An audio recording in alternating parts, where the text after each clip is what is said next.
जय हिंद दोस्तों। आज की इस वीडियो में हम लोग बहुत ही अच्छी एक वैकेंसी के बारे में बात करेंगे। अगर आप लोगों का सपना था कभी खाकी पहनने का और आप लोग किसी कारणवश खाकी नहीं पहन पाए हैं तो आप लोग इस सपने को पूरा कर सकते हैं, वो भी एयरपोर्ट पर काम करके। क्योंकि दोस्तों रिसेंटली एयर इंडिया के माध्यम से दिल्ली एयरपोर्ट पर सिक्योरिटी ऑफिसर्स की वैकेंसी आ चुकी है और इस वैकेंसी में सभी फ्रेशर्स ही अप्लाई कर सकते हैं। इसमें एक्सपीरियंस के लिए कोई वैकेंसी नहीं है।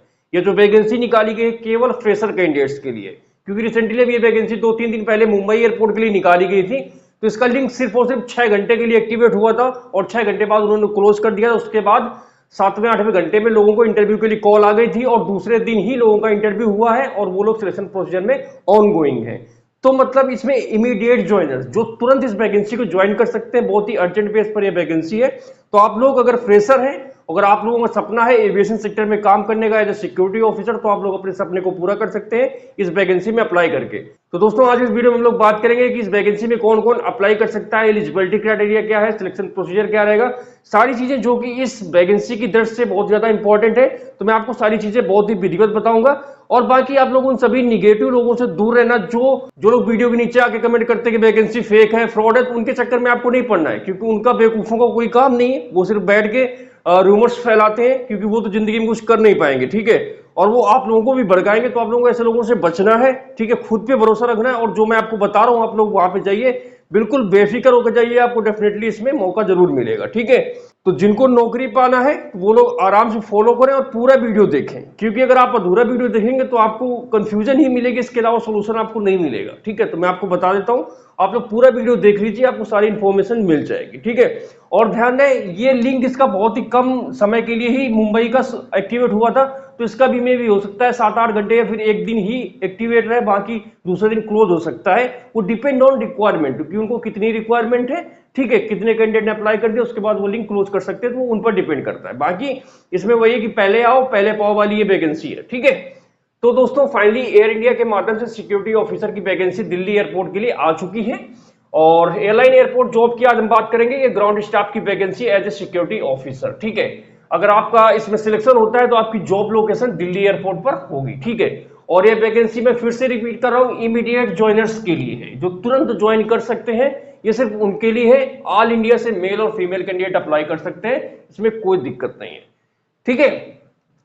आप लोग इसमें सिर्फ और सिर्फ ऑनलाइन माध्यम से एप्लीकेशन कर सकते हैं, ऑफलाइन माध्यम से इसमें कोई भी फॉर्म स्वीकार नहीं किया जाएगा। और सबसे अच्छी बात है कि इस पूरे प्रोसीजर में एयर इंडिया आपसे एक भी रुपया कहीं पर भी चार्ज नहीं करती है, ना कोई रजिस्ट्रेशन फीस, ना कोई अदर फीस, ठीक है। ये पूरी तरीके से ट्रांसपेरेंट, मतलब बिल्कुल रिक्रूटमेंट होने वाला है। आपको फेक लोगों से, फेक कंसल्टेंसी से और फेक साइट से बच के रहना है, क्योंकि एयर इंडिया बिल्कुल ये बहुत ही अच्छी तरीके से वैकेंसी कराने वाली, इसमें आपको कोई भी पैसा कहीं पर भी नहीं लगेगा, ठीक है। फ्री ऑफ कॉस्ट, केवल स्किल्स बेस पर यह वैकेंसी है। अगर आप काबिल हैं, अगर आप लायक हैं, तो ही आपको इसमें जॉब मिलेगी, अदरवाइज आपको जॉब नहीं मिलेगी, ठीक है। इसमें क्या है, जब आप इसमें अप्लाई कर देंगे तो जो शॉर्ट लिस्टेड कैंडिडेट होंगे, ठीक है, जिनकी प्रोफाइल उनके हिसाब से मैच करेगी, तो उनको ही इंटरव्यू का शेड्यूल, डेट, वेन्यू वगैरह सब कुछ मिलेगा। तो आप लोग जाकर अपना उसका इंटरव्यू आगे दे सकते हैं, ठीक है। इसमें सबको ईमेल नहीं आएगी, जो एलिजिबल है, जो काबिल है, जो उनकी रिक्वायरमेंट में फिट बैठेंगे, सिर्फ उन्हीं को ही ईमेल आएगी, ठीक है। क्योंकि ऐसा अभी परसों जब मुंबई वाली वैकेंसी थी, उसमें जो सीमित बंदे थे उन्हीं को ईमेल गया, अप्लाई तो काफी लोगों ने किया था, ठीक है। एज की बात करें, इसमें 18 से 27 साल मैक्सिमम है, ठीक है। आप किसी भी कैटेगरी से आते हो, आप मेल है, फीमेल है, ओबीसी, एससी, एसटी, जनरल, किसी भी कैटेगरी से कोई भी हो, सबका जो फिक्स क्राइटेरिया है 18 से 27 साल, आपकी एज इसके बीच में होनी चाहिए, ये चीज आप ध्यान रखना, ठीक है। अब आगे हम लोग इसमें बात कर लेते हैं क्वालिफिकेशन की। तो आपकी क्वालिफिकेशन ग्रेजुएशन होना मैंडेटरी है, मतलब जिन लोगों का ग्रेजुएशन कंप्लीट हो गया वही लोग इस वैकेंसी में एलिजिबल है और वही लोग इसमें अप्लाई कर सकते हैं, ठीक है। थोड़ा इसमें हाइट का क्राइटेरिया उन्होंने मांगा है। मेल कैंडिडेट जो पुरुष अभ्यर्थी, उनकी हाइट 165 सेंटीमीटर से कम नहीं होनी चाहिए, ठीक है। इसके बाद जो फीमेल कैंडिडेट है उनकी हाइट 155 सेंटीमीटर से कम नहीं होनी चाहिए, ठीक है। आपका जो बीएमआई रेंज होना चाहिए वो बिलो 30, मतलब 30 के नीचे होना चाहिए। अब बात आती है कि ये बीएमआई होता क्या है, तो मैं आपको बता दूं, बीएमआई का मतलब होता है आपका वेट और हाइट का एक अनुपात होता है। इसका एक फॉर्मूला होता है बीएमआई का, किलोग्राम प्रति मीटर स्क्वायर, मतलब आपका वेट किलोग्राम में प्रति मतलब बटे और मीटर स्क्वायर आपकी हाइट कितनी मीटर में है कि 1 मीटर 2 मीटर जितनी है आप उसके में अपना मीटर स्क्वायर करके अपना बीएमआई रेंज निकाल सकते हैं, ठीक है। या फिर आप लोग गूगल में डालना अपना हाइट और वेट, उसमें आपका बीएमआई डालना, अपना हाइट और वेट और बीएमआई डाल देना गूगल में, आपको निकल के आ जाएगा, ठीक है। मैं मोटा मोटा आपको बता देता हूं, जो आपका बॉडी वेट होता है आपका लंबाई का मतलब 1/3 होना चाहिए, ठीक है। मतलब ये मोटा मोटा है, एग्जैक्ट नहीं होता, बट उससे क्राइटेरिया मिल जाता है बीएमआई का, ठीक है। तो इस चीज को ध्यान रखना। उसके परसेंटेज ऑफ ग्रेजुएशन, तो आपके मिनिमम 50% मतलब होने चाहिए, ठीक है। मैक्सिमम आपके कितने हो, मगर 50% से कम नंबर आपके ग्रेजुएशन में नहीं होने चाहिए, ठीक है। इस चीज को ध्यान रखना, क्योंकि ये सारी डिटेल्स इन्होंने अपने मुंबई वाले जो मेल भेजी थी उसमें ईमेल में नोटिस किया था कि कितनी हाइट होना चाहिए, वेट, सारा कुछ उन्होंने मेंशन कर दिया था। नोटिफिकेशन में नहीं दिया था, मगर जो मेल जो कैंडिडेट्स को मिली थी आप देख सकते हैं, इसमें साफ साफ हाइट वेट सब कुछ बीएमआई वगैरह लिखा है कि इन्होंने ये इतनी चीज रिक्वायरमेंट मांगी है, ठीक है। डॉक्यूमेंट्स की बात करें तो आपके पास आपका आधार कार्ड होना चाहिए, रिसेंट फोटो होने चाहिए, और आपके पास पासपोर्ट होना चाहिए, पैन कार्ड होना चाहिए, और ग्रेजुएशन की मार्कशीट होना चाहिए। देखो मैंने आपको पहले ही बोला था कि जिनके पास पासपोर्ट है वही लोग सिर्फ इस वैकेंसी में एप्लीकेशन कर सकते हैं, विदाउट पासपोर्ट नो एंट्री। जिनके पास पासपोर्ट नो एंट्री नहीं कर सकते इस वैकेंसी में। इसीलिए मैं कह रहा हूं अगर आप लोग एयरपोर्ट में जॉब पाना चाहते हैं तो भाई पासपोर्ट मैंडेटरी हो गया लगभग सभी जॉब में, एक दो कंपनियों को छोड़कर सभी कंपनियां पासपोर्ट के लिए मैंडेटरी करती है, क्योंकि अगर आपके पास पासपोर्ट होता है तो आप तुरंत ज्वाइन कर सकते हैं। क्योंकि जो एयरपोर्ट में पास बनता है ना, तो वो पासपोर्ट के बिहाफ पर ही बनता है। एयरपोर्ट एंट्री पास जो होता है वो अगर आपके पास पासपोर्ट होता है, ठीक है, तो उसके बिहाफ पे आपको तुरंत पास बन जाएगा और आप तुरंत ज्वाइनिंग कर सकते हैं, ठीक है। अगर आपका पासपोर्ट नहीं होगा तो फिर आपको टाइम लगेगा, क्योंकि कंपनी को अर्जेंट बेस में रिक्वायरमेंट है, तो पासपोर्ट वाले ही कैंडिडेट्स को बोलेगी, इसलिए आप लोग अपना पासपोर्ट बनवा के रख लीजिए।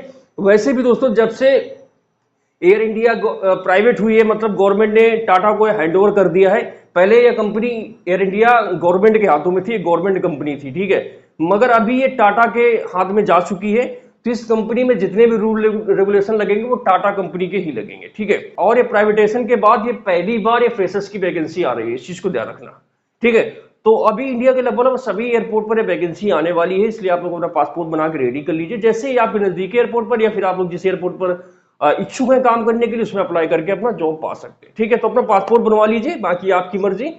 अब बात आती है कि जब आप लोग इसका फॉर्म भरेंगे, ठीक है, तो इसमें सबसे पहले आपको अपना नाम डालना है, दूसरे नंबर में आपको अपना कॉन्टेक्ट नंबर, तीसरे में आपको अपनी ईमेल आईडी, चौथा में आपको अपना जेंडर, पांचवा में आपको एज, और 6 नंबर में आपको आर यू ग्रेजुएट, क्या आप ग्रेजुएट हैं, यस और नो करना है। और उसके बाद आगे आपको करना है ईयर ऑफ ग्रेजुएशन, आपने कौन से साल में ग्रेजुएशन पास किया है, DD MM YY फॉर्मेट में लिखना है। उसके बाद परसेंटेज इन ग्रेजुएशन, आपके ग्रेजुएशन में कितने % नंबर थे। उसके बाद अगला पॉइंट आएगा do you have work experience, क्या आपके पास कोई वर्क एक्सपीरियंस है। ध्यान रहे ये वैकेंसी केवल फ्रेशर्स के लिए, जो एक्सपीरियंस कैंडिडेट है वो लोग इस फॉर्म को ना भरें, ठीक है, उनको कॉल नहीं आएगी, मैं पहले बता देता हूँ। आर यू करेंटली वर्किंग, तो जो लोग वर्किंग है वो यस कर दें, जो नहीं है वो ना कर दें, ठीक है। व्हेन कैन यू ज्वाइन, आप इस कंपनी को कब ज्वाइन कर सकते हैं, तुरंत या फिर 1 महीने में। तो 2 ऑप्शन मिलेंगे, तो जो फ्रेशर है वो तुरंत करते हैं, जो अपना कहीं काम कर रहे हैं तो अपना टाइम पीरियड डाल सकते हैं, ठीक है। विच स्टेट यू आर, आप किस स्टेट के रहने वाले हैं, यूपी बिहार बंगाल जहां के रहने वाले, अपना स्टेट का नाम डाल दें, ठीक है। डू यू हैव पासपोर्ट, क्या आपके पास पासपोर्ट है, यस नो कर दीजिए। आपकी हाइट लिखना है, आपको अपना वेट लिखना है, उसके बाद आपको फॉर्म सबमिट कर देना है। और इस वैकेंसी का जो अप्लाई लिंक है आपको इस वीडियो के डिस्क्रिप्शन में नीचे मिल जाएगा, तो आप उसके माध्यम से इस वैकेंसी में एप्लीकेशन कर सकते हैं, ठीक है। ध्यान रहे जिनके पास पासपोर्ट है सिर्फ वही इस वैकेंसी में एप्लीकेशन करें, ठीक है। और अगर आपके पास ग्रेजुएशन की मार्कशीट है तो आप इस वैकेंसी में अप्लाई करें, और अगर आप फ्रेशर हैं तो ही आप इस वैकेंसी में अप्लाई करें। एक्सपीरियंस कैंडिडेट वैकेंसी में अप्लाई करके अपना समय बर्बाद ना करें, ठीक है। अभी ये वैकेंसी केवल फ्रेशर्स के लिए है और इमीडिएट ज्वाइनर्स, जिनके पास पासपोर्ट है अपना इंटरव्यू दीजिए, अगर आप सिलेक्ट होंगे तो आपको तुरंत इसमें ज्वाइनिंग हो जाएगी, ठीक है।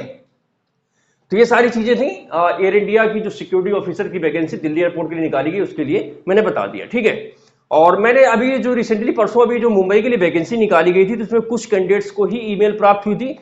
उसका रीजन ये था कि जो मुंबई के लोकल थे या मुंबई के अगल बगल के रहने वाले बच्चे थे, उन्हीं को ही ईमेल ज्यादा गई। तो इसका मतलब ये हुआ कि जो दिल्ली के हैं या फिर दिल्ली के जो अगल बगल एरिया में रहने वाले हैं वो लोग इसमें अप्लाई करें, उनके चांसेस ज्यादा बनते हैं। वैसे अप्लाई तो सभी लोग करें, क्योंकि इमीडिएट बेस में जब ज्वाइनिंग होनी होती है तो वो लोग नियर बाई एयरपोर्ट के कैंडिडेट्स को देखते हैं। जो दिल्ली के नियर बाई एरिया के कैंडिडेट्स हैं उनको चांसेस थोड़ा ज्यादा होते हैं। बाकी अप्लाई आप सभी लोग कीजिए, जिसको कॉल आ जाए अपना जाके इंटरव्यू दीजिए, जिसको ना आए तो आप लोग अपने नजदीकी एयरपोर्ट का वेट करें।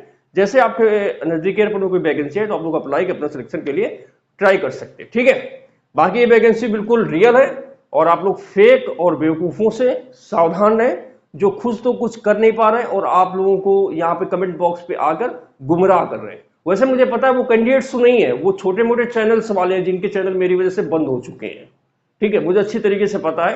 तुमको इग्नोर करें उनके बारे में, आज मैंने इतनी बात कर दिया शेयरपोर्ट में, बाकी आगे से उनके बारे में मुझे कोई बात नहीं करना है किसी भी वीडियो में, क्योंकि मेरे पास इतना समय नहीं है कि मैं फालतू लोगों के बारे में बात करूं, ठीक है। तो आप लोग समझदार हैं, बाकी आप लोग मेरा सपोर्ट कीजिए क्योंकि आप लोगों के सपोर्ट के बिना कोई काम करना संभव नहीं है। बाकी अगर आप लोगों को जानकारी अच्छी लगी हो तो आप लोग वीडियो को लाइक कर सकते हैं, चैनल को सब्सक्राइब कर सकते हैं। तो दोस्तों इसी जानकारी के साथ खत्म करते हैं आज की इस वीडियो को, जल्दी मिलूंगा मैं आप लोगों से एक नए वीडियो में एक नई जानकारी के साथ, तब तक के लिए जय हिंद, वंदे मातरम।